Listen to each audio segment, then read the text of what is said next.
Hello everyone, my name is Mishka and welcome back to my channel. If you're a new viewer to my channel, I want to say welcome, have a seat, enjoy the show. For those who don't know me, my name is Mishka and I'm an international medical graduate from the Philippines who is currently working in the UK as a junior doctor. The past year, I've been working as an FY1 in a hospital in the East Midlands, and very soon I'll be working as an FY2. Woo! Getting into the foundation program as an IMG was not an easy feat. There was a lot of planning involved, and with that, a lot of stress. But now that I'm here and that I've worked here for a year, I can definitely say it was well worth the struggle. So before coming to the UK, I did know that the system was good, but after having worked here for a year, I've learned even more things about it, and I wanted to share that with you guys. So today I wanted to talk about the 5 things that I've appreciated about working as a junior doctor here in the UK. So before I start, just a quick disclaimer, these are my own personal opinions about what I've seen and what I've felt about working in the UK. You're all more than welcome to disagree or feel differently. I mean, we've all been through different experiences which can give us different perspectives, so I totally respect that.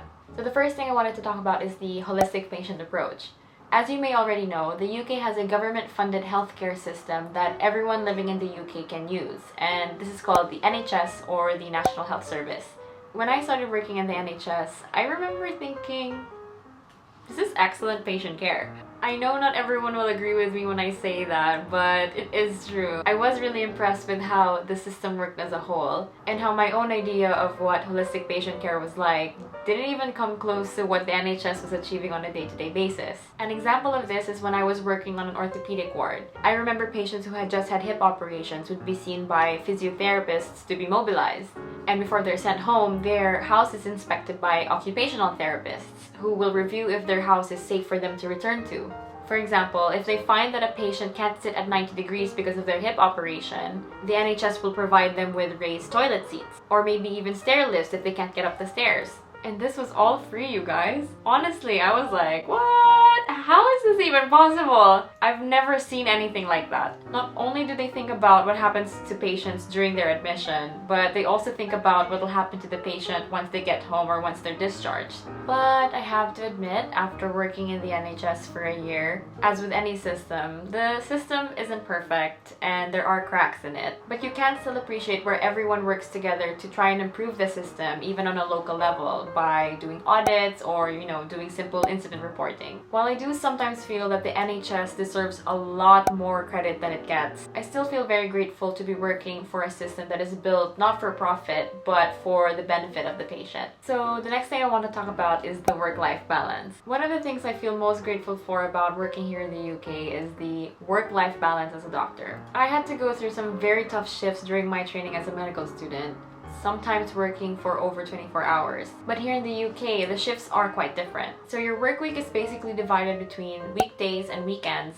and days and nights. So your basic work shift starts at either 8 or 9 a.m. depending on which department you work in, and it ends at 5 p.m. This is what's called the day team. You'll also have designated doctors working on calls or long days, either from 8 a.m. to 8 p.m. or 9 a.m. to 9 p.m. depending on which department they're in. And the purpose of this is so that there are still doctors covering the wards after 5 p.m. Then at 8 p.m. or 9 p.m., you then hand over to the night team, who will work from 9 p.m. to 9 a.m. the next day. This way, doctors never work for more than a maximum of 13 hours. And there's also a law, yes, a law, that you're not to return to the hospital within 12 hours of ending your last shift. Meaning, if your shift ended at midnight, the earliest you can come back to work the next day is 12 noon. And for the weekends, you have designated doctors working those long days and night teams as well. So more often than not, you will not be working those weekends unless you're the one who's designated to work on those days.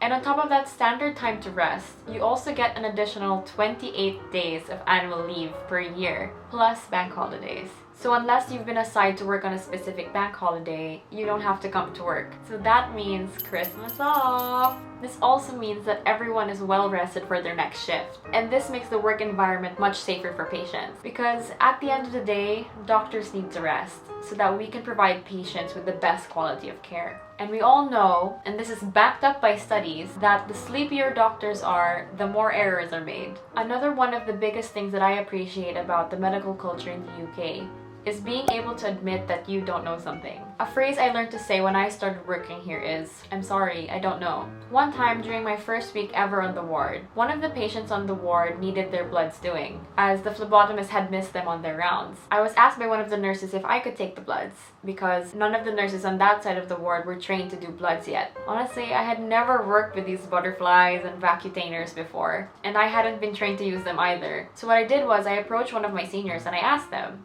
"What do I do? Do I just try to take the blood? Should I ask someone else to do it?"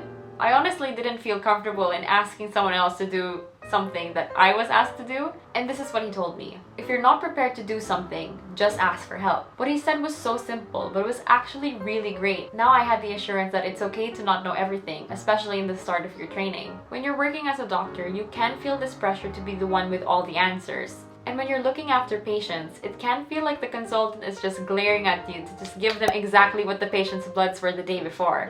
But really, at the end of the day, you're just human. And there will be times where you won't know what to do next or what will happen next. It's actually safer for you to admit that you don't know rather than try to do something that you're unsure of. The GMC even says to never work outside your own level of competence. If you don't know something, admit it. You're only human. What I also found to be really great about the UK's medical system is the team approach, as well as the different roles people can have in the NHS. Before, I used to think that a ward would have a junior doctor, a nurse, the resident, and the consultant, and that's about it to run the ward. But in the UK, it's so much more than that. Your ward can have pharmacists who can double check your prescriptions, the physiotherapists who aid in your patient's mobilization and safety at home. Then there's the play specialists who reduce patient anxiety during procedures, especially for young patients. My favorite ones are the diabetic specialist nurses, who are the kings and queens of managing diabetes and your patient's insulin doses. There are so many more healthcare and allied healthcare professionals that I would need to make a whole new video just to name all of them. The fabulous thing is that you all really work together to help out your patients. Like if I needed to know which drug would be best for a patient in terms of side effects, I could call the pharmacist for advice. Or if I had a question about a patient's stoma, I could then call the stoma nurses for help. For me, this just felt all really impressive because not only are they amazing at what they do, it feels nice to know that you're not alone in treating a patient. It also brings me back to my previous point where I mentioned that doctors are only human and that you can't expect us to know everything. So one last thing I really appreciate about being a doctor here in the UK is that I personally haven't felt too much pressure to specialize. I know that in some places, it can feel like becoming a consultant is the first step in becoming like this mega doctor where you're the boss and everyone respects you and you're earning a good wage and all that jazz. But here in the UK, because of the good work-life balance and the hospital culture in general, not everyone feels the urge to specialize right away.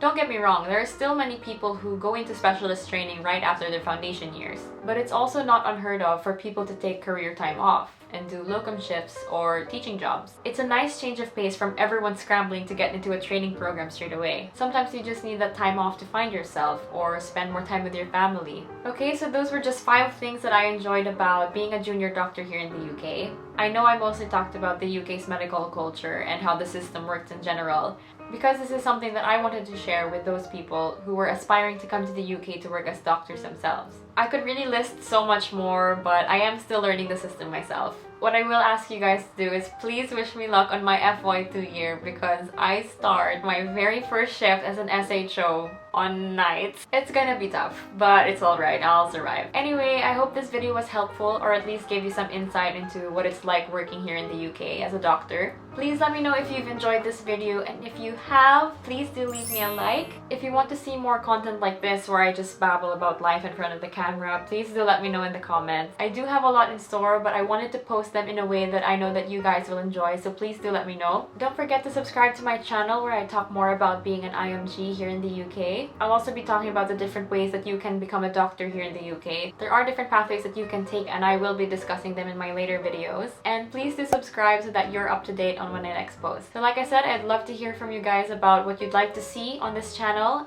Please do let me know, leave me a comment, or you can even try to get in touch with me through my social media handle that will be posted at the end of this video. So this has been another fun video to do. Thank you guys so much for watching. See you later.